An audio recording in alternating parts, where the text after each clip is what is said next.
بعدين ابو سيف اللي احنا فيه ده، احنا معناش فلوس ندفع ايجار الشقه وكده الراجل هيرمينا في الشارع، لازم نعمل اي مصلحه، عايزين نفتش اي حد. وبعدين يا مكشي ايه الحل؟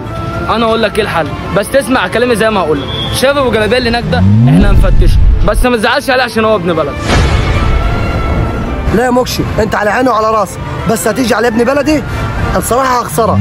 يا عم انا بقول لك انا في حاجه وحشه، احنا يا دوبك هنفتشه في حاجه بسيطه احسن من نترمي انا وانت في الشارع. لا يا ابو عمو، انا قلت لا ولا بقلاوه، ده ابن بلدي وما احبش حد يجي عليها، واكيد انت عاوز تخسرني يا مكشي. يعني انت خايف على ابن بلدك، مش خايف على صاحبك وعيش عمرك واكلين مع بعض عيش وملح. بناقص صحبتنا يا صاحبي. وانا اخسر اي حد عشان ولد بلدك. خد يا ابو عمو. ابو عمو اقسم بالله العظيم خسرت واحد اخويا وصاحبي وحبيبي من اجلك انت. هو ليه ده كله حصل من اجلي؟